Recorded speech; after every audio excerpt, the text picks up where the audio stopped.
En nuestra conversación anterior con Natalí Salas Guaitero, quedó claro que no habrá mayor cambio en la política hacia Venezuela por parte de la administración Biden.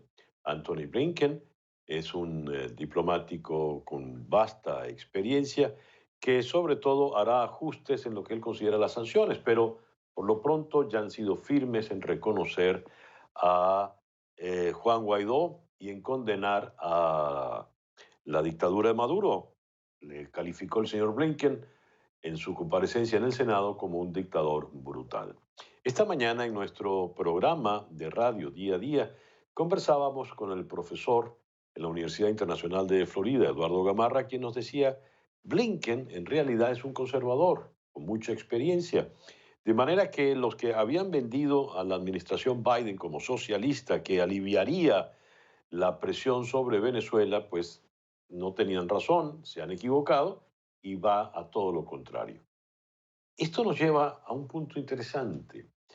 ¿Por qué ciertos sectores en Venezuela se compraron plenamente la idea del supuesto socialismo de Biden en una suerte de encandilamiento por la figura y el discurso de Donald Trump? ¿Dónde está la realidad? Vamos a consultar esto con la doctora María Isabel Puerta Riera, doctora en Ciencias Sociales en la ciudad de Orlando. María Isabel, muchísimas gracias por estos minutos en el programa de hoy. Muchísimas gracias a ustedes, César Miguel. Encantada de estar aquí. María Isabel, queda claro que la línea política de la administración Biden va más o menos por el mismo carril. Sin embargo, en Venezuela algunos sectores ven esto de manera estridente. ¿Por qué esa obsesión con Biden, con Donald Trump en contra de Biden? Bueno, primero yo quisiera diferenciar los dos sectores, porque hay una razón para los venezolanos que viven en Estados Unidos, independientemente de su situación, si votan o no votan, con relación a la antigua administración y al presidente Trump. Y otra pareciera, es lo que he captado de las redes sociales y de los mensajes que familiares nos envían en Venezuela. Ahí hay dos lecturas que hacer. Yo creo que en Venezuela hay una reacción al vacío desde el punto de vista del liderazgo político en términos más emocionales y afectivos que políticamente hablando, ¿no? Hay una necesidad de llenar ese vacío con un liderazgo que le hable al venezolano que quiere eh, encontrar una solución rápida a su realidad inmediata, que es la de un régimen político que desconoce derechos fundamentales, necesidades básicas. Entonces, por supuesto, en ese vacío hay una persona que le habla a Venezuela en términos de esa ruptura con un régimen político abusivo. Y, y creo que ese vacío lo llena Trump no solamente por las características o las cualidades que pueda tener su administración o que haya tenido su gobierno, sino él como líder político.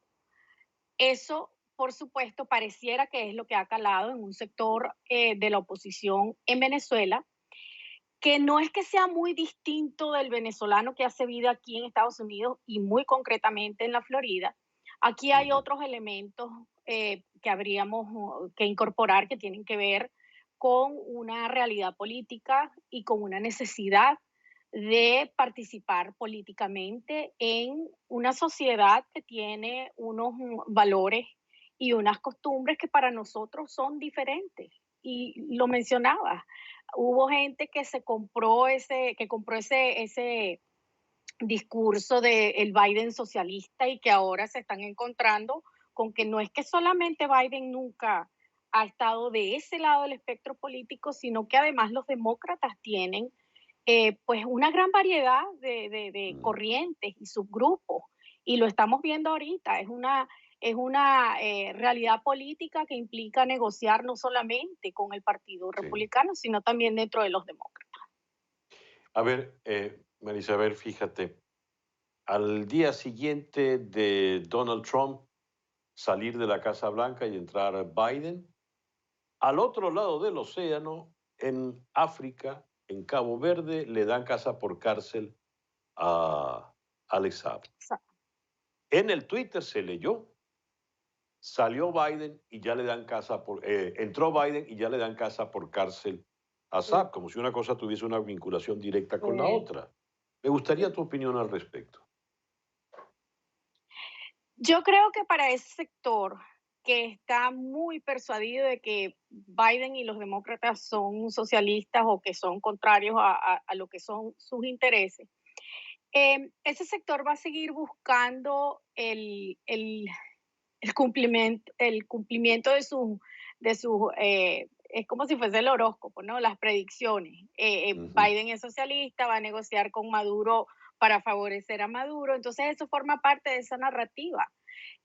Yo no sé qué tanta experticia haya en aquellos que opinan de esa manera sobre cómo se dan o cómo se formalizan esas decisiones en Cabo Verde. Yo no soy especialista, pero estoy segura que el presidente Biden no tiene ese poder como para influir en, en el aspecto legislativo o judicial de ese país. Sin embargo, eso simplemente va a seguir reforzando esa narrativa de que el presidente Biden va a hacer todo lo que vaya en contra de los intereses de esos venezolanos que esperan, por ejemplo, no sé, la invasión o que vaya por ese lado el uso del poder. Hay algo enfermizo en esto porque cuando se decía todas las opciones están sobre la mesa, se descubrió que no había ninguna opción sobre la mesa. Sobre todo que cuando hablaban de todas las opciones, querían ver solo una, la opción militar, y esa fue la que menos estuvo jamás. Ahora bien, digo que hay algo enfermizo en todo esto porque está lejano de la realidad. Tan lejano de la realidad como asumir que el líder que necesito es un líder foráneo, es un líder que está lejos de mi país, que ni siquiera habla mi idioma, que nunca ha venido a mi país y que yo por cualquier razón, más en el capricho que en la lógica, asumo como mi verdadero líder. Tú lo describiste muy bien al comienzo de tu conversación. En la ciencia política, ¿cómo se puede describir ese fenómeno? Porque en definitiva estamos hablando de un proceso muy lastimoso. Estamos hablando de una población, un sector de la población venezolana que políticamente está huérfano y está llorando Sí, desesperadamente claro, esa orfandad. claro que sí. Es que por una parte hay una necesidad y un anhelo de tener un caudillo. Ujú. Y yo no sé si ustedes se han fijado en esas expresiones que usan algunos de sus fanáticos en Venezuela, el catire. A mí eso me suena tan familiar y sin embargo están hablando de una persona con la que no hay ningún vínculo desde el punto de vista afectivo, emocional. Sin embargo, depositaron en esa persona todas sus esperanzas. A mí me parece que ahí concurrieron dos fenómenos. Por una parte, el liderazgo político que decidió que esa era la única salida, prácticamente hizo un outsourcing con la administración de Trump y apostó todo a esa relación. Y por otra parte, desde el punto de vista de la conexión con el liderazgo, los venezolanos que se sintieron huérfanos en orfandad política me refiero. Una vez que ese proceso de outsourcing se desarrolló, pues por supuesto no les quedó otra que confiar y entregarse plenamente a esa posibilidad. Y como bien lo decía, la intervención militar fue una posibilidad para algunos sectores, pero por ejemplo, para esos venezolanos que hacen vida política aquí en Estados Unidos, desde un principio debió haber estado muy claro que la intervención militar no era posible porque precisamente esa fue una de las ofertas que hizo Trump en su plataforma política en el 2016. No vamos a seguir exportando los Estados Unidos Ujú. policía del mundo. No, señor, vamos a dedicarnos a nuestro país y a nuestras necesidades. Eso forma parte de Sí. su oferta. Ahora, ¿cuán numeroso es este grupo que podríamos llamar de huérfanos? Porque sin duda son muy escandalosos, sobre todo en las redes, pero en la realidad, sobre todo en Venezuela, ¿cuán numerosos son? O planteo la pregunta de otra manera, en el espectro político de la oposición venezolana, ¿Cuántos son y qué representan? Bueno, yo no manejo data y no sé si habrá alguien que haya medido eso, pero a mí me da la impresión que en Twitterzuela son muy ruidosos, como lo has dicho. No sé si en Ujú. cantidad, al menos son bien, bien ruidosos en Twitterzuela. Pero yo que me comunico con mi familia y mis seres queridos en Venezuela de manera permanente, yo pienso que las necesidades y las urgencias de la gente están en otro lado, son más de tipo material. Creo que la gente está prestando más atención a temas que son de subsistencia, fundamentales. Ya, Y no creo que ya, todo el mundo tenga tiempo para eso. ya. María Isabel, muchísimas gracias por estos minutos en el programa de hoy. A ustedes, un placer. La doctora María Isabel Puerta Riera es doctora en ciencias políticas desde la ciudad de Orlando. Una pequeña pausa y ya regresamos.